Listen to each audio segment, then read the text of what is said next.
Hello students, how are you बेटा। मैं आपकी English teacher Usha ma'am. Today we are going to start our poem father returning home written by Dilip Chitre of +2 class. बेटा, ये poem शुरू करने से पहले मैं आपको ये कहना चाहती हूँ कि जो भी बच्चे मेरी वीडियो देख रहे हैं तो वो मेरी वीडियो को लाइक करना, शेयर करना और मेरे चैनल को सब्सक्राइब करना मत भूलिए। और जितने भी हमारे पीडीएफ हैं वो हमारी वेबसाइट में और उनकी वीडियोस आपको हमारी प्लेलिस्ट में अवेलेबल हैं, वहां से आप देख सकते हैं। तो इससे अगर कोई भी आपको प्रॉब्लम आती है तो हमारे साथ शेयर करें। तो let us start our poem father returning home. Introduction to the poem. Man's estrangement from the man-made world is the theme of this poem. In this world full of hurry and worry, nobody has the time to take interest in other, especially the old senior citizen in the society. This poem has been taken from Dileep Chitre's collection of the poem Travelling in a Cage. It gives us the picture of a sad old man who travels to work by a local train every day in Mumbai. He does not feel comfortable or at home in his environment. He is lonely even in a crowd. His isolation is seen in his inability to have dialogues with his family or friends. He feels uneasy in his present, so the old man enters into the distance world of the past or into the world of his own dreams. This poem deals with the theme of modern man's alienation in a complex urban world. बेटा, ये जो poem है, इस poem में introduction में यही बताया गया है कि कैसे एक बूढ़ा इंसान इस आधुनिक समाज में अपने आप को अकेला महसूस करता है और इस जल्दबाजी की दुनिया में जो सभी किसी के पास भी किसी के साथ बात करने के लिए टाइम नहीं है, समय नहीं है, स्पेशली जो ओल्ड और सीनियर सिटीजन हमारे समाज में हैं। और ये जो पोइम है दिलीप चित्रे की collection travelling in a cage, उसका नाम है, उसमें से ली गई है। इट गिव्स अस, ये हमें एक बूढ़े और जो कि उदास है आदमी के बारे में ये पोइम है, जो कि रोजाना एक लोकल ट्रेन से मुंबई में सफर करता है, यात्रा करता है और वो इस एनवायरनमेंट में और अपने घर में अपने आप को कंफर्टेबल महसूस नहीं करता। वो अकेला, इस भीड़ में भी वो अपने आप को अकेला महसूस करता है और उसका ही अकेलापन उसके डायलॉग्स में, जब वो उसकी फैमिली और उसके फ्रेंड्स जब में होते हुए भी वो उनके साथ जब बात नहीं करते तो अपने आप को वो सारा वहां पर नजर आता है। He feels uneasy, वो उनकी प्रेजेंस में भी अनईजी महसूस करता है और वो अपने सपनों की दुनिया में खो जाता है और अपने जो संसार जो है पुराने जो भूतकाल में जो बातें हुई हैं उन्हीं में खो के अपने आप को महसूस करता है वहां पर किस तरह से वो अकेला है। और ये जो पोइम है वो एक आदमी, बूढ़े इंसान की इस जो कॉम्प्लेक्स अर्बन वर्ल्ड बन चुका है, जो एक जिसको कहेंगे कि हम शहरी दुनिया, जो जटिल शहरी जो दुनिया है उसमें अपने आप को किस तरह से वो एक अकेला महसूस करता है, इसी के बारे में ये पोइम है। तो let us start. My father travels on the late evening train, standing among silent commuters in the yellow light.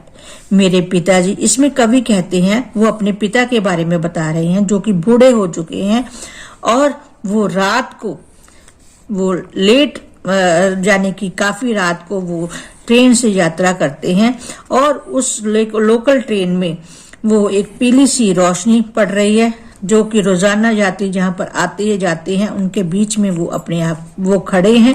Sharva slide past his uneasy eyes, unseeing eyes.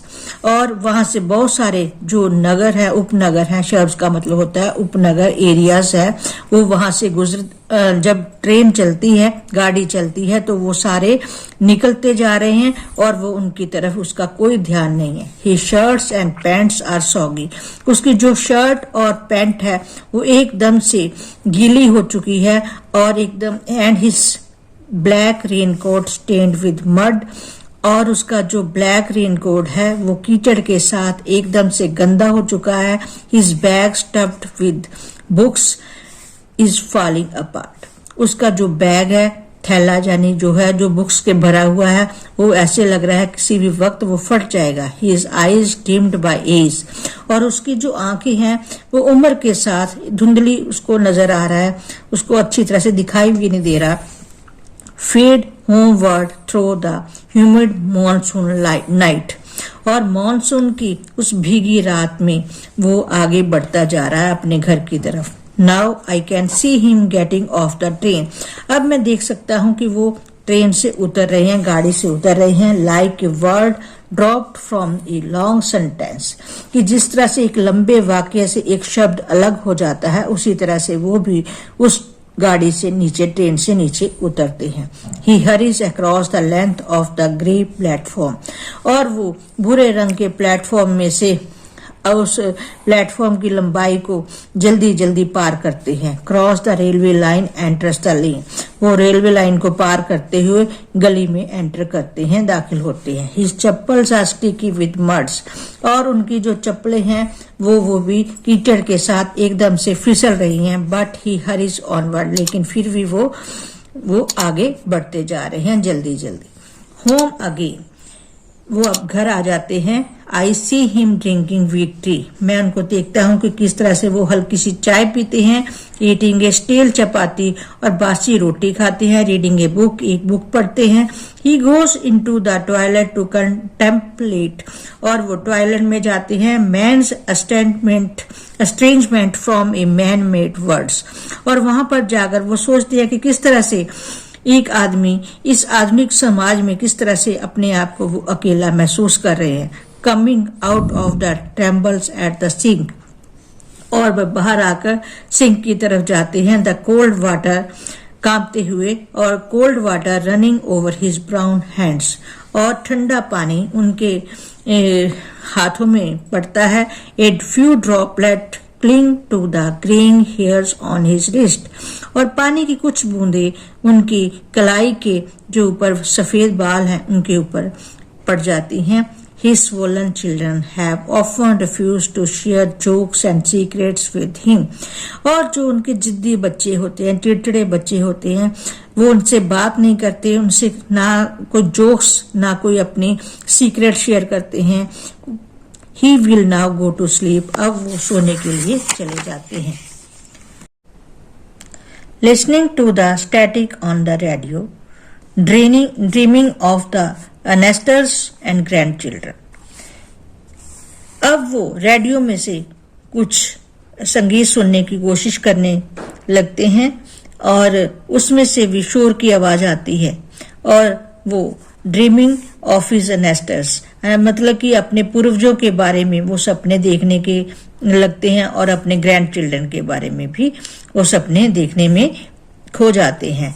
Thinking of नोमाड्स, नोमाद बेटा उनको कहते हैं कि जो कम्युनिटी होती है, moves with his animals from place to place, यानी कि वो समुदाय जो एक स्थान से दूसरे स्थान पर अपने पशुओं के साथ घूमते रहते हैं, उनको नोमाड्स कहते हैं। एंटरिंग सब कॉन्टिनेंट थ्रू ए नैरो पास, वो उन नोमाद के बारे में सोचते हैं कि किस तरह से वो एक तंग सी रास्ते से एक हमारे उपमहाद्वीप में वो प्रवेश करते हैं। तो इस तरह से वो उनके बारे में सोचते हुए सपने देखते देखते सो जाते हैं। तो यही था हमारी पोएम। मेरे ख्याल में मेरी जो जितना भी मैंने समझाया आपको समझ आ गया होगा। इसका सेंटर आइडिया और इसके क्वेश्चन आंसर जो है हम नेक्स्ट वीडियो में अपलोड करेंगे। Thank you for watching my video. God bless you my child.